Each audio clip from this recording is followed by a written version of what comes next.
सूचना केवल हमारे विचार हैं, वित्तीय सलाह नहीं। निर्णय लेने से पहले खुद शोध करें।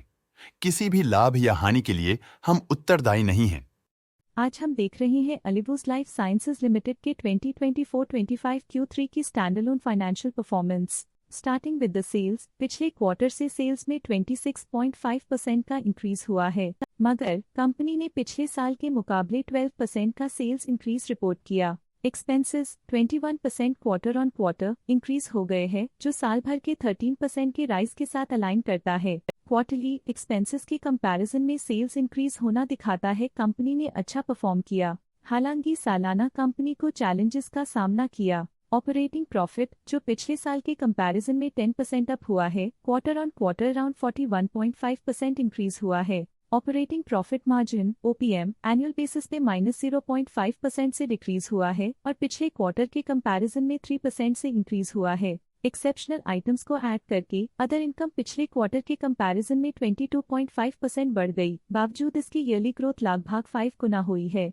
इंटरेस्ट एक्सपेंसेस पिछले क्वार्टर से 35% अप हुआ, लेकिन ईयर ओवर ईयर इंक्रीज 18% हुआ है। डिप्रिशिएशन कॉस्ट में 0.5% का क्लाइन देखने को मिला और ईयरली बेसिस पे 15% का इंक्रीज देखा गया। प्रॉफिट बिफोर टैक्स एनुअली 15% बढ़ा, लेकिन प्रीसीडिंग क्वार्टर से 45% बढ़ा है। इस साल कंपनी ने 26% टैक्स पे किया और क्वार्टरली कंपनी ने 26% टैक्स पे किया है। नेट प्रॉफिट ने ईयर ऑन ईयर 15% का इंक्रीज दिखाया, लेकिन लास्ट क्वार्टर से 43.5% का इंक्रीज हुआ है। इस क्वार्टर में कंपनी का परफॉर्मेंस काफी अच्छा रहा। वहीं अगर एनुअल एनालिसिस की बात करें तो इस साल कंपनी का परफॉर्मेंस ठीक रहा। अर्निंग्स पर शेयर EPS में साल भर में 1.5% का इंक्रीज देखा गया, लेकिन क्वार्टरली में 44% की बढ़ोतरी भी नजर आई। इस क्वार्टर में कंपनी का EPS काफी अच्छा रहा। अलीबूज लाइफ साइंसेज लिमिटेड के फाइनेंशियल स्नैपशॉट को रिव्यू करते हुए कुछ मुख्य ट्रेंड्स सामने आए हैं जो कंपनी की परफॉर्मेंस में रोशनी डालते हैं।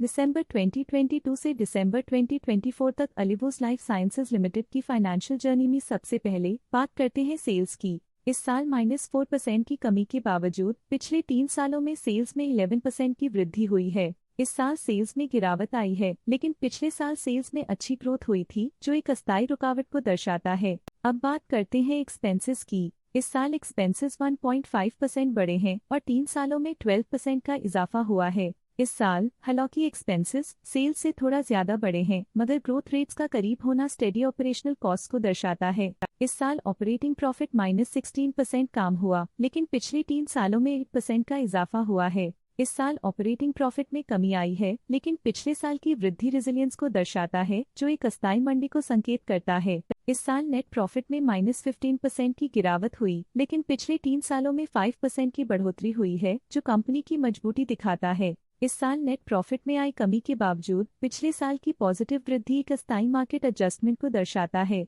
इस साल EPS में -15% की कमी के बावजूद लंबी अवधि में देखा जाए तो 5% की मजबूत वृद्धि हुई है। इस साल EPS में कमी आने के बावजूद पिछले साल की ग्रोथ कंपनी की मजबूत परफॉर्मेंस को अंडरलाइन करती है। चलिए अब बात करते हैं शेयर होल्डिंग पैटर्न की। ग्लेनमार्क लाइफ साइंसेज की शेयर होल्डिंग रिपोर्ट्स कुछ इस प्रकार की हैं, जो दिसंबर 2024 के 31 तक चलता है। ये रिपोर्ट कंपनी के शेयर्स की डिटेल्ड जानकारी देता है, जिसमें promoters, promoter groups, foreign investors, public investors और सरकारी एंटिटीज शामिल हैं। पब्लिक द्वारा हेल्ड शेयर्स का परसेंटेज 12.99% से इंक्रीज होकर 2024 के दिसंबर में 13.4% तक का इंक्रीज से देखा गया। ये चेंजेस स्टेट है कि पब्लिक की इन्वेस्टमेंट कंपनी में क्वार्टर टू क्वार्टर इंक्रीज हुई है। जब कंपनी के शेयर्स का अधिकतम हिस्सा प्रमोटर्स, FII, DII या गवर्नमेंट के पास होता है, तब ये माना जाता है कि कंपनी मजबूत हाथों में है, जो स्थिरता और मजबूत समर्थन को दर्शाता है और इस मार्केट की स्थिरता बनी रहती है। DII, डोमेस्टिक इंस्टीट्यूशनल इन्वेस्टर्स, ने अपना शेयर होल्डिंग सितंबर 2024 में 4.16% से दिसंबर 2024 में 4.86% तक इंक्रीज किया। ये बताता है कि डोमेस्टिक इंस्टीट्यूशंस ने कंपनी में अपना इंटरेस्ट 0.7% तक इंक्रीज किया है। फॉरेन इंस्टीट्यूशनल इन्वेस्टर्स के शेयर होल्डिंग में थोड़ा डिक्रीज आया 2024 के सितंबर से 2024 के दिसंबर में, जो दिखाता है कि फॉरेन इंस्टीट्यूशंस ने अपने स्टेक को क्वार्टर टू क्वार्टर -1.11 से डिक्रीज किया है, जिसे पता चलता है कि उन्होंने अपनी इन्वेस्टमेंट्स को पुल बैक किया है। ये था कंपनी का करंट शेयर होल्डिंग पैटर्न। आज के लिए फाइनेंशियल सेक्टर में इतना ही। देखने के लिए धन्यवाद।